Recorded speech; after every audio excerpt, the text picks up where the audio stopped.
At yung tukso po, hindi naman po siya masasabing kasalanan agad. Ang kasalanan daw po kapag yung na-invite tayo ng tukso. Ginawa natin yung tukso na yun. Yung kapag, doon po yung nagsisimula yung kasalanan kapag sinang-ayunan po natin yung tukso. Yung tukso. Sabi po sa Bible, sa Santiago chapter 1, verse 14 to 15, datapwat ang bawat tao ay tinutukso pagka nahihila at naakit ng kanyang sariling masamang pita. Kung magkagayon, ang pita, pagka naglihi ay nagbubunga ng kasalanan. Kaya po yung pagdadapa natin, halimbawa kung natukso man tayo, dahil tao tayo, nagkasala, hindi pa daw po yun yung katapusan natin. At ang mahalaga daw po ay yung pananatili natin kay Kristo, yun po yung tunay na tagumpay. Kaya minsan daw po parang mas grabe yung laban pagkatapos nating sumuko. Dahil ang gusto pong isipin ng kaaway ay parang wala ring nangyari sa atin. Parang hindi pa rin tayo nagbago, pareho pa rin tayo kagaya ng dati. Pero ang totoo daw po, kaya ganun yung nararamdaman natin kasi tayo yung mas tinututukan na niya dahil alam niya na nagbabago na tayo. May pangyayaring nagbabago na po may nangyayaring pagbabago na po sa ating mga sarili. Kasi ako po, kala ko noon malakas na ako. Parang nung simula nung pumasok po ako dito sa faith na ito, parang hindi na ako nagkakasala, parang ganun, parang perfect na ako po. Pero doon na realize ko na parang bakit bumabalik na naman yung mga gusto kong ganito na gawin, yung mga dating gusto kong gawin nung nasa sanlibutan pa ako, bumabalik na naman. Nakalimutan ko na yun simula nung pumasok ako. Parang mas dinadagdagan po niya yung panlilinlang, pang-aakit. Halimbawa sa mga kaibigan ko, sa mga katrabaho, malakas ang impluensya na yung mga gawain po nila na hindi kaaya-aya, yung mga ganung tukso po na iimbitahan ka, aanyayahan ka, i-chat ka na sumama ka sa amin, gawin natin itong ganitong bagay na kumbaga pag hindi ka po sa kanila nakibagay, pagchichismisan ka nila, tapos parang ang tingin nila sa iyo ay yun, kakaiba ka po sa kanila kasi hindi mo ginagawa yung mga gusto nilang gawin. Parang ang tingin nila sa'yo ay boring na kasama. Kasi yun yung nare-realize ko. Simula nang dumating ako sa faith na ito. Kayo po, kung nararanasan nyo rin o sa pagdaanan nyo.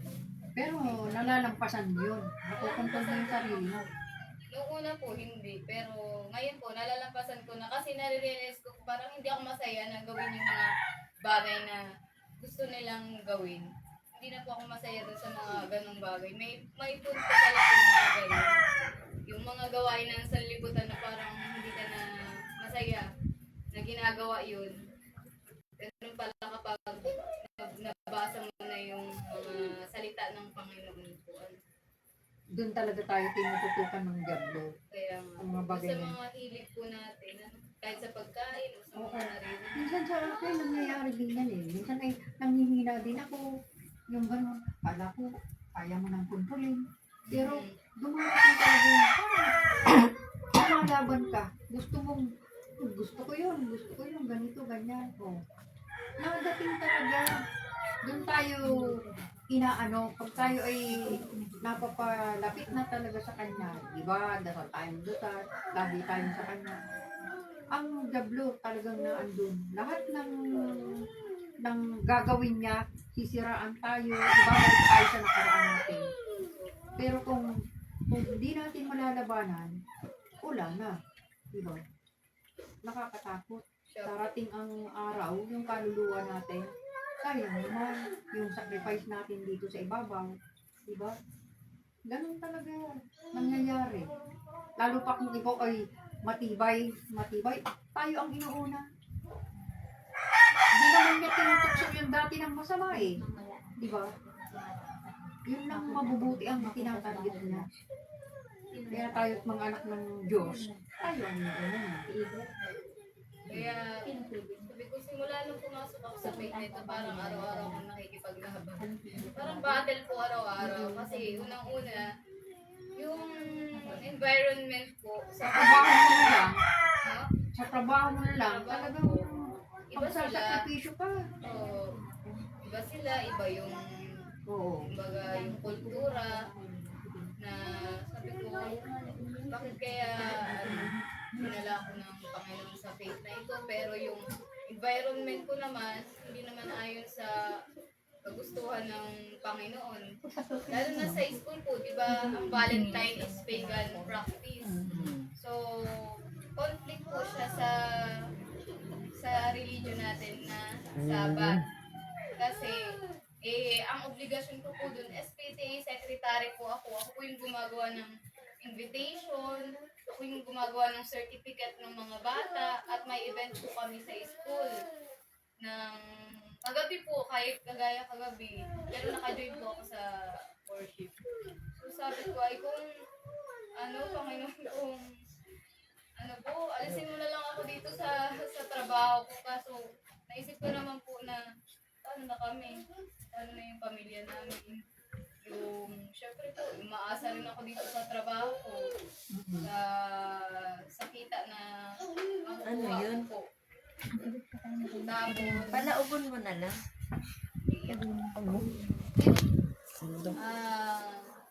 Sabihin mo mamaya at na lang at saka may yung, galitan. sabi ko may pagkakataon, may opportunity na naman na ibinibigay po sa akin, gaya ng promotion po na nilalapit po sa amin. Tapos sa Webes po ay magsisimula na po yung demo at pag-aasikaso ko ng mga papel.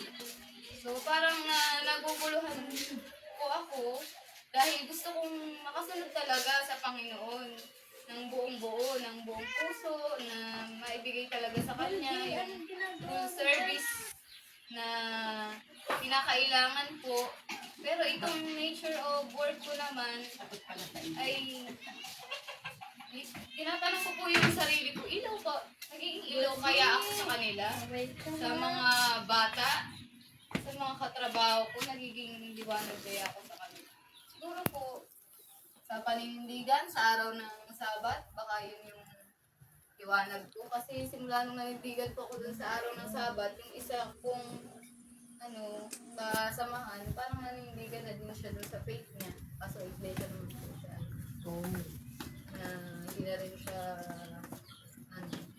sumasama, halimbawa kapag yung mga ganung bagay. Kaya yun po, iniisip ko rin. Tapos sabi po dito, yun nga po, tinututukan niya tayo dahil may nangyayaring pagbabago sa atin. At kung dati ay nadadapa tayo at nanatiling tayong lugmok sa ating mga problema, pero ngayon po ay nadadapa tayo, pero bumabalik po tayo kay Kristo. At yun daw po yung ebidensya ng tunay na pagsuko. Kesa po sa madapa naman tayo, pero hindi naman tayo lumapit.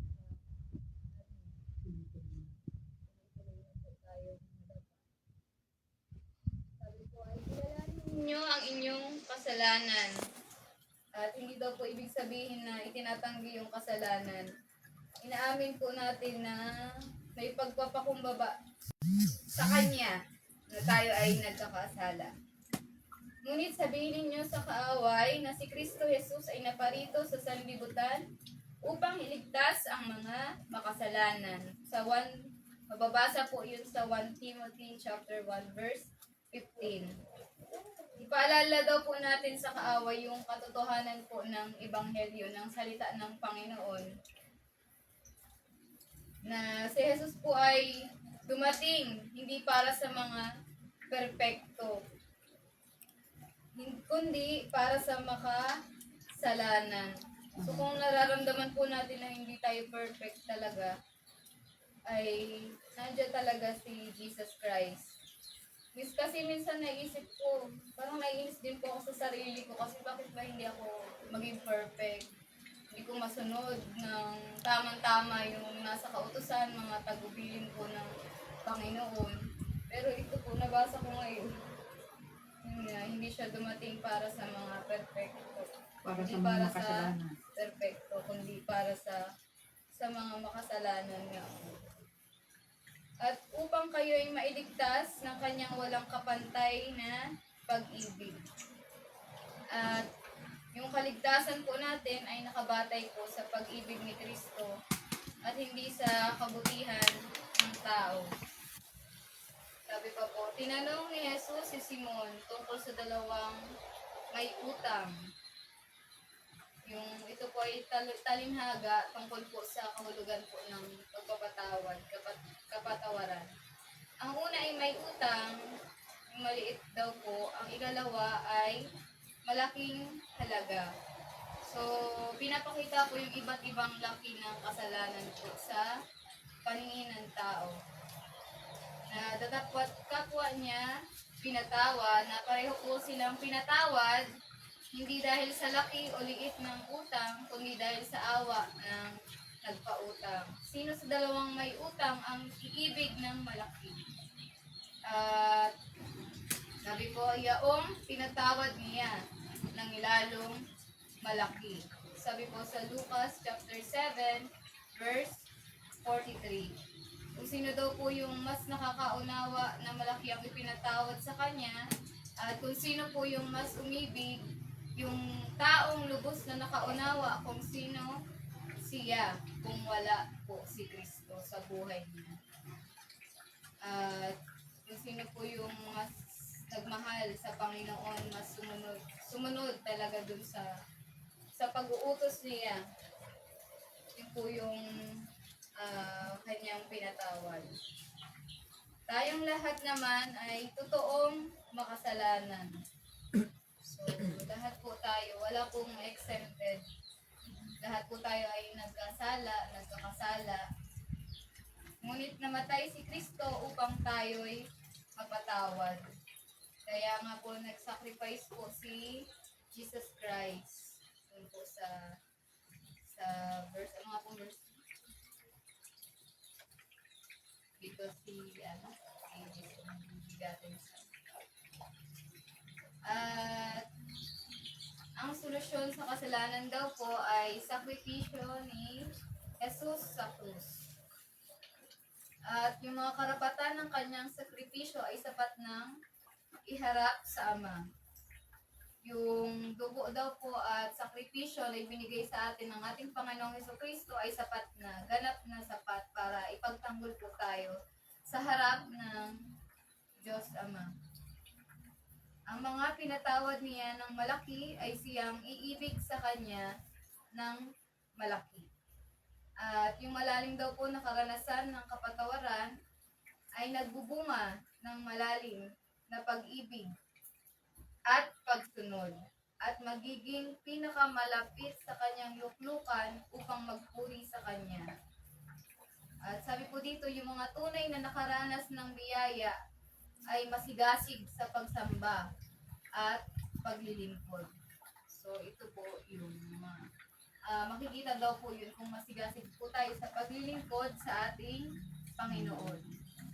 Kaya nandito po tayo lahat po ngayon. Kung kailan ganap nating nauunawa ang pag-ibig ng Diyos, saka naman natin malinaw na napagkikilala ang kasamaan ng kasalanan. At mas naunawaan natin daw po kung gaano kasakit at kaseryoso ang kasalanan. Kaya pag nagkakasala po tayo ay nakukonsensya tayo, nakakaramdam tayo ng guilt. Hindi dahil sa takot, kundi dahil daw po sa pag-ibig. Pagka nakikita natin ang haba ng tanikalang hinalawit para sa atin, hindi matutumbas ang pagpapakasakit na ginawa ni Kristo. So ito po ay larawan daw po ng dakilang pagsagip ng Diyos. Kung paano niya ibinigay yung nag-iisa niyang anak para sa ating lahat, para iligtas tayo. Nung una po, naguguluhan ako noon, nung wala pa ako sa faith na ito. Sabi ko, paano niya yung sacrifice po na binigay ni Jesus sa atin, paano yung naging sacrifice? Yun po yung tanong ko dati. Di ba siya ay namatay Opo. dahil sa kasalanan natin? Mm. Kaya nag-sacrifice siya. Opo. Yun, dito ko lang po siya lubos na naunawaan dito sa faith na ito. Kung paano yung Diyos na sa langit, na bumaba sa lupa, na naging tao po. Diyos siya, naging tao siya, bumaba siya sa lupa, tapos dinanas niya yung hirap natin bilang tao, namuhay siya bilang tao, naranasan niya magutom siguro po, na magkasakit. Nabanggit po ba sa Bible na nagutom si hindi sister? Lutong siyempre. Tao kasi siya. So po, tao, lahat po ng katangian ng tao naramdaman niya po. Kinuha niya yung lahat ng nararanasan ng tao para ipakita sa atin na kaya Kaya po. natin. Natin Kaya bilang natin tao. sa tulong ng Opo, Panginoon. sa tulong ng Kasi yung naranasan ng Panginoon noon talagang hindi biro eh. Kung sa ating sarili parang hindi natin kaya. Pero ipinakita ng Panginoon na kaya. Mhm. Ay, siguro siya at siya ay Diyos. Hindi po. Nasa laman yung ano kaya Tao. tayo. Tao siya dati. Talagang nagkatawang tao. Naging tao talaga po. Oo. Kaya lang yung kapangyarihan niya, bagaman mayroon, galing sa Ama. Lahat iniaasa niya lahat yun sa Panginoon. Yung mga milagro niya.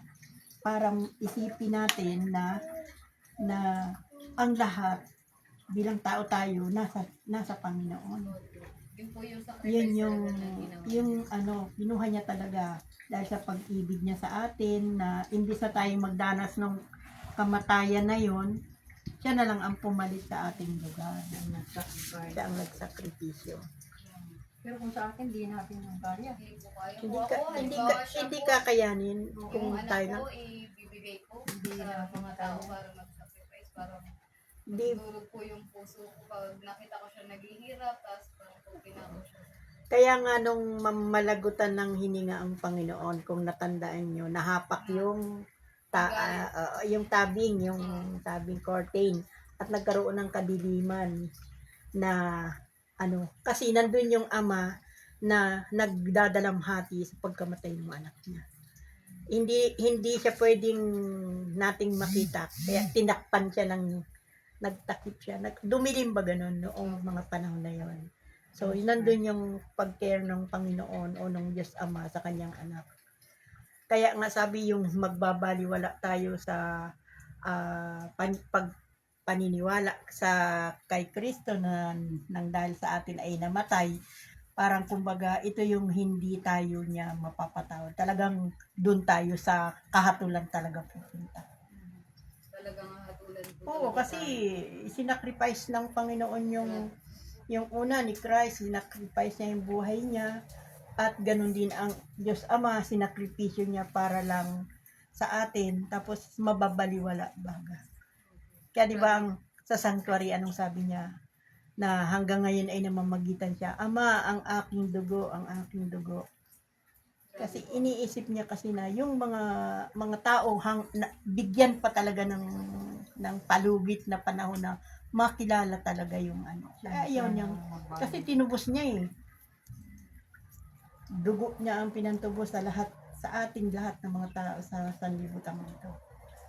Kaya yung panawagan niya, yung dalangin niya sa Diyos Ama, ang dugo niya, ang dugo. Ang tubos sa ating lahat. Kaya talaga po, yung kailangan talaga po tayo ng para yung liwanag natin makaabot po Oo. sa ibang tao Sa ibang para tao. makita rin po nila. Pero siguro alam naman po nila yung kwento tungkol po doon, sa pagsasakripisyo. Alam nila yung sakripisyo na ginawa ng Panginoon, pero dahil nga sa sa sa mga pandaraya ng mga namumuno, mga pari, mga pastor nagliligaw sa kanila. Hindi nila yun maintindihan.